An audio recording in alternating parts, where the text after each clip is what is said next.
When we flip through the pages of the 19th century, an unsettling truth emerges from the shadows of history. Nations, empires, and kingdoms do not always fall to the thunder of cannons, the pounding of boots, or the roar of explosions. Sometimes empires die quietly, almost silently, brought down not by soldiers, not by swords, not by gunpowder, but by numbers, by accountants, by the invisible chains of finance. The Ottoman Empire, once the most powerful dominion of the Middle East, met this very fate. It was not defeated on the battlefield, it was defeated on the balance sheet. This is the story of the first, largest, and most devastating debt trap of modern history, a trap that slowly crushed an empire that had terrified Europe for centuries. A tale that still resonates today, carrying a chilling principle. To conquer a nation, you do not need armies or tanks. You need only its debt, its mortgage, and the signatures that bind it. In the mid-1800s, the Ottomans still appeared grand, stretching across 3 continents, from the icy peaks of the Balkans to the sweeping deserts of Arabia, from the sacred cities of Mecca and Medina to the vast plains of North Africa. The Ottoman flag waved proudly. Yet beneath this majesty, the empire's foundations were quietly rotting. Europe had surged forward with the Industrial Revolution, steam engines, railways, factories, mechanized production. Meanwhile, the Ottoman economy clung stubbornly to an ancient medieval agricultural system. The treasury remained perpetually empty. The tax system was riddled with corruption. Revenue often vanished before it reached Istanbul. And then, a turning point arrived. In 1853, Russia launched a full-scale invasion into Ottoman territories, the beginning of the Crimean War. But the empire's coffers were already bare, soldiers unpaid, cannons without metal, fleets without supplies. Britain and France stepped in to oppose Russia, but they brought more than soldiers. They brought bankers. In 1854, for the first time in its long history, the Ottoman Empire accepted a foreign loan. But the terms were brutal.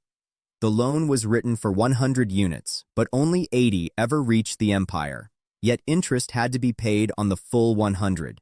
This single signature marked the first fissure in the empire's financial foundation. The war was won. But the empire discovered a dangerous temptation.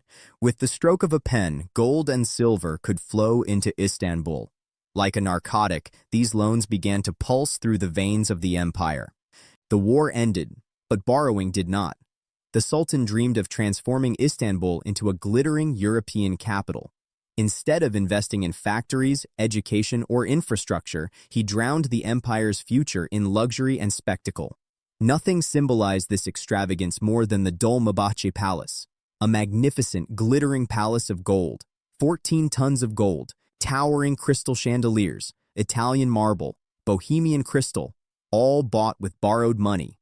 Outside, peasants plowed fields with wooden tools. Inside, the Sultan walked halls dripping in gold. By the 1860s and 70s, debt had grown to insanity. The empire became a financial house of mirrors. New loans were taken just to pay the interest on old ones. A colossal Ponzi scheme on a state level. By 1870, half of all Ottoman revenue flowed solely into interest payments. Half the empire now worked for European bankers. And then disaster struck again. In 1873, a global financial crash shook Europe. Banks shut their doors. Anatolia suffered a devastating famine. Taxes dried up. The treasury collapsed entirely. Finally, in 1875, the empire declared bankruptcy. This declaration, the Ramadan Decree, sent shockwaves through European finance circles. Sensing weakness, Russia struck again in 1877. The starving, poorly equipped Ottoman army crumbled. Russian forces marched all the way to the gates of Istanbul. The empire survived only through a harsh peace treaty, paying a staggering 800 million francs to Russia. The Ottomans had only one thing left to offer: more debt. Then, in 1881, the true conquest began. Not with armies, but with bankers. Europe realized they did not need to invade the Ottoman Empire. They only needed to own its income. Thus, the Ottoman Public Debt Administration, OPDA, was created, a state within a state. Representatives from Britain, France, Germany, Austria, and Italy, arrived in Istanbul and took control of the empire's finances. They declared bluntly, "You no longer own your own money." Salt, tobacco, silk, fisheries, stamp duties, every major source of revenue was confiscated. OPDA recruited 5,000 armed agents to collect taxes across the empire and funnel the wealth directly to Europe. A new colonial master had arrived, not with cannons or armies, but contracts and corporate power. Then came 1914, World War I. In desperation, the Ottomans sided with Germany, hoping that victory would erase their debts. On the first day of war, they expelled British and French officials from the OPDA offices, a fleeting taste of independence. But the empire lost the war, and along with it, its sovereignty. Yet the debt survived. When the Republic of Turkey was born in 1923, Europe returned with the same demand.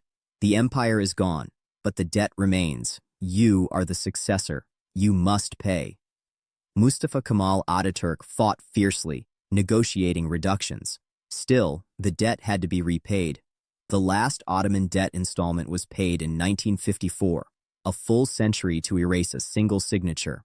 And so this saga delivers a single, timeless lesson. Debt is not just money, it is a chain. Debt is not a contract, it is control. The Ottoman Empire did not fall to cannons, it fell to receivership. History whispers one final bitter truth. Real independence is not defined by borders, it is defined by financial freedom. If you do not own your debt will eventually own you. I am John, and this was Cinematic History Tales.